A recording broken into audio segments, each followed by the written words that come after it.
Muy buenas, paz y bien. Vamos a explicar la segunda parte del siglo XVIII y vamos a comenzar con el despotismo ilustrado. El despotismo ilustrado es una práctica política que se va a dar ahora en el siglo XVIII, en el llamado siglo de las luces, que consiste en utilizar los beneficios para los políticos de la Ilustración, pero desde el punto de vista de los gobernantes. En España esta ilustración va a llegar con retraso y lo va a hacer por las ciudades portuarias de Cádiz, de Bilbao, de Barcelona. Allí va a estar la burguesía y también la nobleza, que van a ser los receptores de este pensamiento ilustrado, que van a traer pues unas ideas de regeneración en el país. Se critica el atraso económico, intelectual del país y planean una reforma del antiguo régimen. Esa reforma que planean del antiguo régimen va a estar centrada principalmente en el desarrollo de la educación, instituciones culturales, universidades, colegios, enseñanzas técnicas, etc. Los medios de difusión de esta ilustración, las sociedades económicas de amigos del país, la prensa, con periódicos como El Censor o El Pensador, y las academias. Por ejemplo, ahora es cuando aparece la Real Academia Española, la RAE. Los ilustrados españoles son algunos divulgadores, como un fraile, Fray Benito Feijóo, políticos como Aranda, como Campomanes, y luego otros pensadores del tipo de Olavide o de Jovellanos. En cuanto al prototipo de déspota ilustrado en España, tenemos a Carlos III.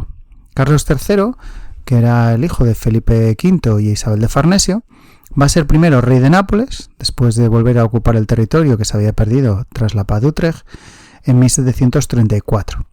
Y cuando muere su hermano Fernando VI, pasará a ser rey de España entre 1759 y 1788, o sea, un año antes de que comience la Revolución Francesa. El reinado de Carlos III comienza con una etapa italiana, o con Grimaldi y Schillaci, que en el fondo son asesores que trajo de su periodo italiano, en Nápoles y de Sicilia, y que van a ser los que inicien esta primera etapa del reinado de Carlos III. De esta primera etapa destacamos en 1766 un motín, que es el motín conocido como motín de Schillaci, aunque realmente es el motín contra Schillaci, contra las medidas de Schillaci, que había venido de Sicilia, que había sido asesor de Carlos III allí, que viene a serlo también en España, que había iniciado muchos cambios, había sido uno de los que van a provocar que acaben llamando a Carlos III como el mejor alcalde de Madrid por la reforma urbanística de la ciudad, pero sin embargo sus políticas autoritarias, el aprovecharse personalmente de algunas de las medidas que había iniciado, van a provocar bastante rechazo entre el pueblo y sobre todo entre la clase media alta. Al final, el rechazo de las medidas de Schillaci van a provocar este motín, que termina con la destitución del propio Schillaci. Posteriormente lo nombrarán, le darán un cargo en Venecia, y también el abaratamiento de alimentos básicos. Por tanto, se contenta a la población. Incluso se va a expulsar a los jesuitas, acusándoles de ser uno de los instigadores de esta rebelión. En el fondo, lo que esconde esta medida es tratar de favorecer el modelo regalista, que los reyes puedan intervenir en las decisiones de la Iglesia. Y de hecho, en la etapa de Carlos III se va a llegar a uno de los máximos del regalismo en la historia de España. En cuanto a los políticos de la segunda etapa, ya hablamos de españoles. Campomanes, Aranda, Floridablanca, asesorados por otros personajes como son ya en un segundo plano y más técnicos, Pablo de Olavide, Cabarrús o Aspar Melchor de Jovellanos.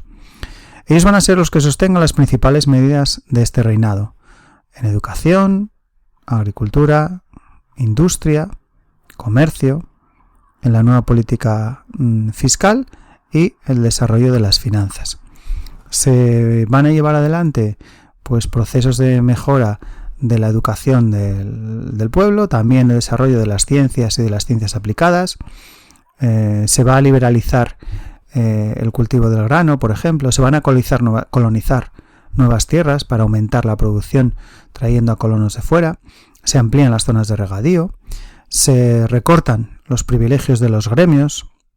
Se fundan las reales fábricas, que son aquellas manufacturas que dependen directamente de la corona, pues solo de la realeza, las reales. Y se van a establecer aranceles proteccionistas, El modelo defendido a nivel económico va a ser el mercantilismo. En la primera etapa de este siglo estamos hablando de la fisiocracia, o sea, la riqueza procede de la tierra, y después va a evolucionar hacia el mercantilismo, la posesión de los metales preciosos. Y el modelo mercantilista también se va a acompañar de estas medidas proteccionistas, de proteger el mercado nacional. Bueno, en cuanto al comercio, se suprimen las aduanas, por lo tanto se liberaliza el comercio y también se va a liberalizar el comercio con las colonias, especialmente con América. Se crea una red de infraestructuras muy avanzada, con unas carreteras que a día de hoy pues beben de aquellas carreteras que ya bebían a su vez, si os acordáis, de las calzadas romanas, y el canal de Castilla, otro intento también de favorecer el transporte fluvial. En cuanto a los impuestos, pues se van a crear nuevos impuestos, y aquí destacamos, por ejemplo, la creación de la Lotería Nacional en 1763. Esto fue todavía en época de Esquilache, como un método para recaudar impuestos, y que lo trajeron, si no me equivoco, del sur de Italia. Por último, la creación del Banco de San Carlos en 1782, San Carlos en alusión al rey Carlos III, pues va a significar el inicio de lo que más adelante conoceremos y a día de hoy conoceremos como el Banco de España. Bueno, pues el antecedente que podemos encontrar es este del Banco de San Carlos de 1782. En cuanto a sociedad y economía, pues empezamos hablando de la población. La población del siglo XVIII es una población que va a crecer, pero crece no tanto porque aumente la natalidad, sino porque desciende la mortalidad. ¿Por qué desciende la mortalidad? Porque hay mejoras en la alimentación. La expansión del maíz, por ejemplo, de la patata, el aumento de la producción, las nuevas técnicas, pues va a favorecer que descienda esta mortalidad. Además, se van a desarrollar políticas de repoblar territorios y se van a atraer, por ejemplo, inmigrantes extranjeros que van a repoblar zonas como, por ejemplo, la zona de la Carolina, en Sierra Morena. De ahí recibe el nombre también la Carolina de Carolus, que era Carlos III, y también la roturación de nuevas tierras. Toda España no se va a desarrollar por igual y por eso vamos a ver contrastes regionales. Principalmente la zona costera tiene un mayor crecimiento y la zona interior, exceptuando la capital, pues tiene un desarrollo menor. Fijaros la esperanza de vida. Estamos hablando que ahora mismo la esperanza de vida al nacer estaba en torno a los 28 años. Y luego, por último, las emigraciones, que también influyen en la población, que van a ser constantes hacia las ciudades y también hacia América. Respecto a la economía, pues es una economía todavía principalmente agraria, por tanto el sector agrario agropecuario es el más importante. En el norte, en la zona norte, volvemos a hablar una vez más del maíz, y en la zona de Levante, en la vid, la zona de regadíos y la morera, o sea, la seda. ¿Problemas que tiene esta agricultura? Que es una agricultura extensiva, poco tecnificada, que tiene poco rendimiento, y además que la mayor parte de la propiedad es una propiedad llamada de manos muertas. Quedaros con este concepto que es muy importante ya en el siglo XIX.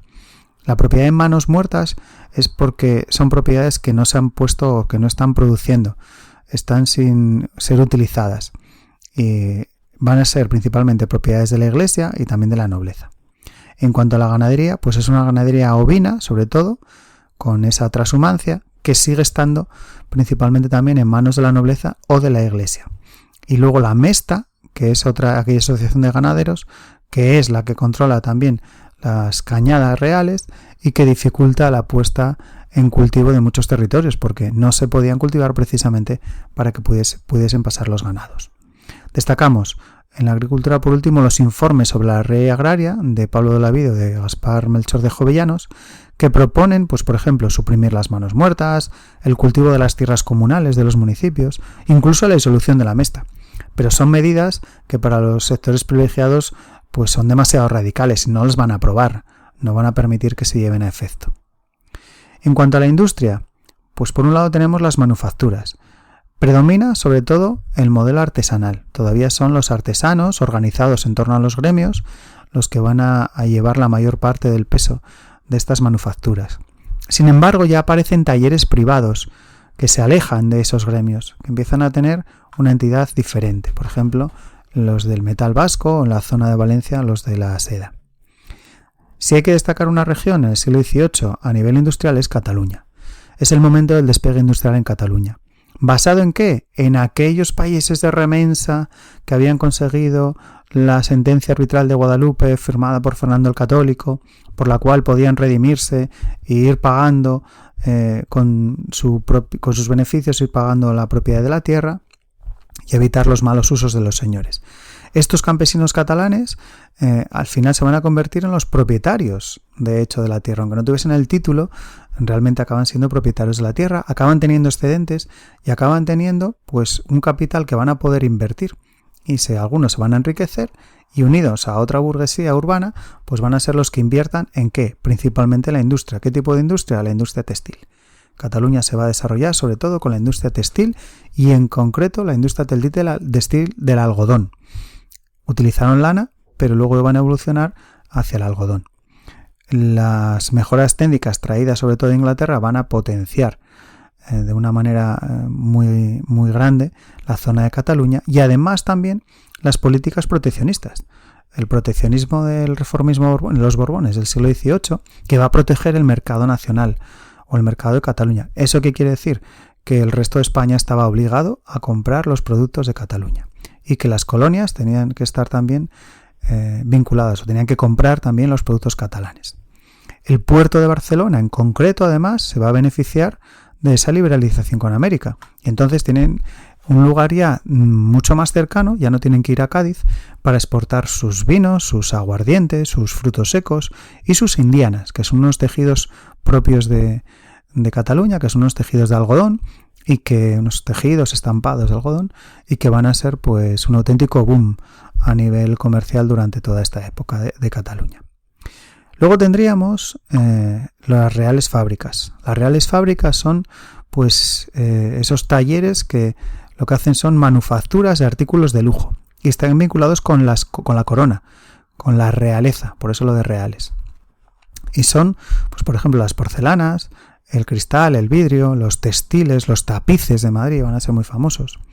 Junto a ellos también tenemos los monopolios por parte de la corona de los tabacos o de los naipes. Era muy habitual los juegos de naipes. Bueno, pues el monopolio de la venta de estos naipes sigue estando en manos de la corona. Por último, hablar de un decreto de 1783 que es el de dignificación de oficios, por el cual oficios que hasta ese momento estaban mal vistos, pues ahora se van a dignificar oficialmente. Se trata de quitarle a algunos oficios pues ese San Benito que tenían desde antiguo, de que eran oficios que no se debían pues practicar por el común de los mortales, para entendernos. En cuanto al comercio, pues es una época del siglo XVIII de una expansión considerable del comercio. A nivel interior se van a beneficiar sobre todo de la supresión de las aduanas y de la mejora de las infraestructuras, esa red de carreteras, los canales y demás. En cuanto al comercio colonial, si os acordáis la casa de contratación que habíamos visto que se creó en el siglo XVI y que se había instalado en Sevilla, ahora pasa a Cádiz a partir de 1717. Y este comercio colonial lo va a protagonizar directamente no tanto la corona como las compañías comerciales. Lo mismo que había ocurrido, por ejemplo, con Inglaterra, que tenía también sus compañías, o con Provincias Unidas, que también las tenían, pues también se van a crear compañías comerciales privadas que van a potenciar este comercio colonial ahora desde España, especialmente la Compañía Guipuzcoana de Caracas, que es la más famosa, junto con otras como la Compañía de La Habana o algunas en Cataluña, Barcelona, alguna en Andalucía, etc. En 1778 se va a liberalizar el comercio. A partir de ese momento ya los intercambios van a ser pues mucho más fluidos. Lo que se trae, lo que se importa, principalmente son metales preciosos y los productos de las plantaciones de la zona del Caribe. Azúcar, café, té, algodón. ¿Y qué se va a exportar? Pues las manufacturas y los artículos que venían principalmente de Cataluña, los tejidos, el aceite, el vino. El capital extranjero, que es el que permite que haya este movimiento comercial, pues provoca que cuando lleguen los metales preciosos hay que pagar a esos extranjeros que han invertido. Por tanto, el oro y la plata rara vez se quedan mucho tiempo aquí en España, sino que se utiliza para pagar a aquellos que les habían prestado el dinero. A Europa, ¿qué es lo que se va a exportar? Por un lado, la lana castellana, aquella que venía de las ovejas principalmente merinas, y luego los productos catalanes, vino, aguardiente y frutos secos. La sociedad sigue siendo una sociedad estamental, con privilegiados y no privilegiados. Seguimos manteniendo una nobleza con muchos nobles y un alto clero que es una salida para los segundones. Los primeros hijos se dedicaban a mantener el mayorazgo y los segundos hijos pues solían buscar o les solían buscar una salida convirtiéndolos en obispos o en abades. Los no privilegiados, pues tenemos a nivel urbano las burguesías y las oligarquías, que son de carácter rentista, o sea, cobran rentas por sus propiedades, sea una tierra o sea, por ejemplo, un edificio donde está instalado un artesano que les paga una renta. Y luego las clases medias, que son artesanos, tenderos, profesiones liberales, maestros, por ejemplo, boticarios, etc. Luego estaría la gran masa de población que siguen siendo campesinos, la mayoría de la población todavía, y aparecen bolsas también de mendicidad.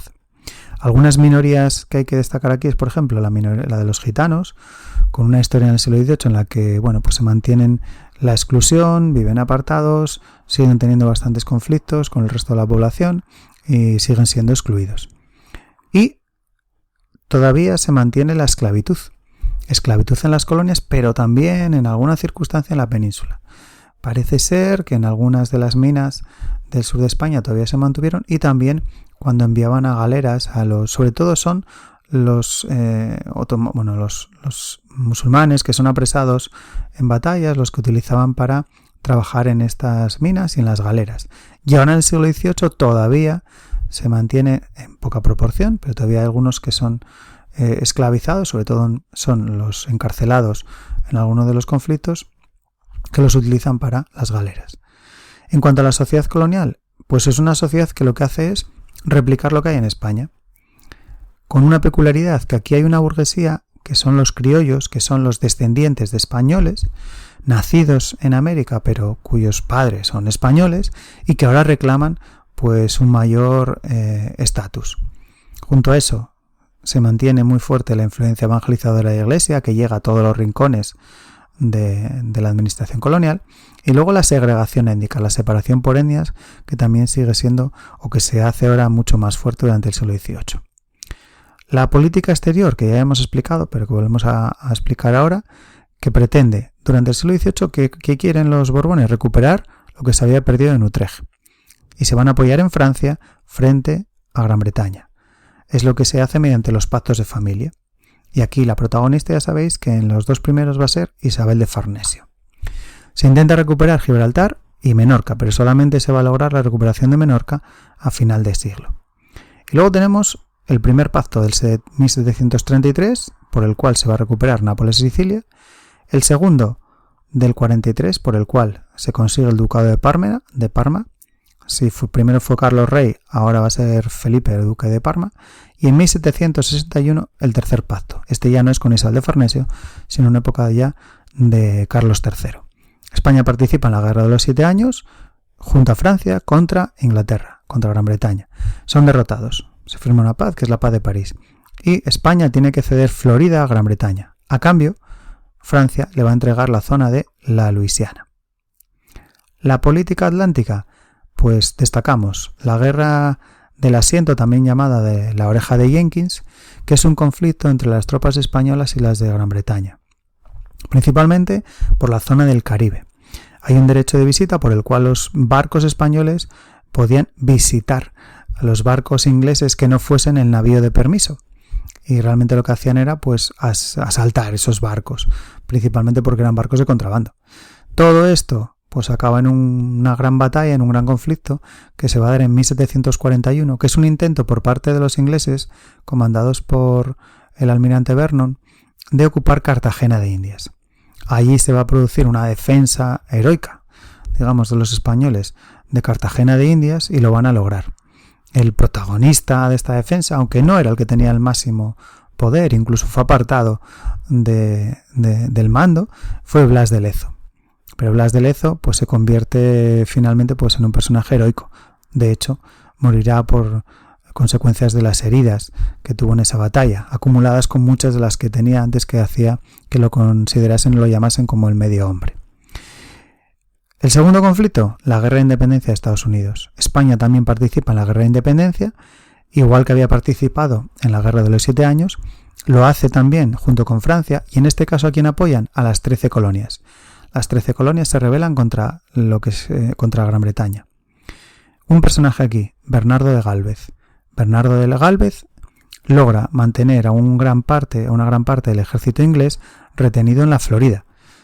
Consigue varias victorias, la más importante va a ser la toma de una ciudad de Pensacola y sobre todo va a evitar que esos ingleses que estaban pues teniendo que defender Florida puedan auxiliar al resto de la escuadra inglesa o al resto del ejército inglés que estaba más al norte luchando en las 13 colonias.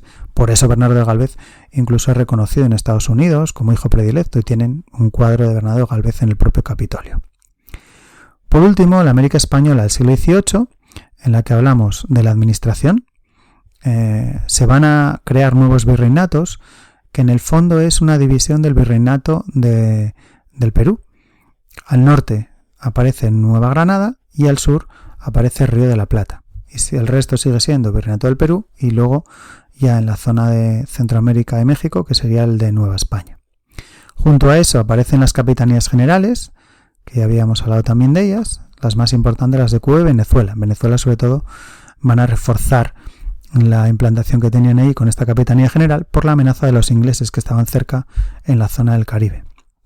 Se crean nuevas audiencias, se crean las figuras también de los intendentes, igual que había ocurrido en el caso de la península ibérica, y estos intendentes que están bajo las órdenes de los virreyes. Pero no solamente fue una etapa de defender, sino fue una etapa de ampliar territorios. Por ejemplo, los franciscanos logran ampliar territorios en California, Nuevo México, se colonizan territorios de lo que será el sur luego de Estados Unidos. Los estados posteriores de Arizona, de Colorado, de Texas, pues pertenecían ahora a España. En el Río de la Plata se funda Montevideo y las misiones del Paraguay de los jesuitas, ¿vale? Que también van a irse a zonas que no estaban exploradas y ellos van a llegar allí y van a crear sus misiones. A nivel de economía, pues principalmente se extraen minerales, el oro y la plata de Zacatecas o del Perú, que va a ser pues muy famosa y que se convierte, como ya sabíamos, en aquella primera moneda de intercambio internacional. Las explotaciones agropecuarias, pues por un lado tenemos las grandes plantaciones que se van a dar en la zona del Caribe, de azúcar, de tabaco, de árboles frutales, y luego tenemos las grandes haciendas, que son explotaciones ganaderas. Para unas y para otras hacen falta esclavos, o se utilizan esclavos, por eso el mercado esclavista también va a ser muy beneficioso. Y junto a eso nos encontramos con que esas explotaciones van a estar cada vez más no solo en manos de peninsulares, sino de esa burguesía criolla, que consigue cada vez más poder económico y que lo que está reclamando es poder político. La sociedad que os decía es pues un intento de replicar el modelo que había aquí en la península ibérica. El crecimiento demográfico pues sitúa en 20 millones la población que hay en las colonias, principalmente por los peninsulares españoles y por los esclavos. La palabra clave sigue siendo mestizaje y aparecen ciudades que cada vez más se van a europeizar, Buenos Aires y Caracas. No es casualidad que luego a principios del 19, cuando se inicia la emancipación de las colonias hispanoamericanas, Buenos Aires y Caracas sean dos de las ciudades protagonistas de esa emancipación, precisamente por esa europeización que habían tenido ya a finales del 18.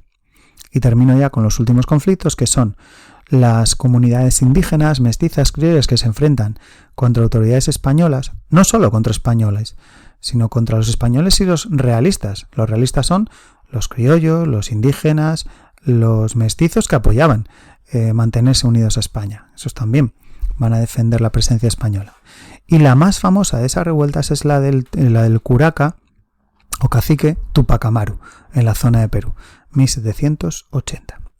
Y hasta aquí la segunda parte de los Borbones.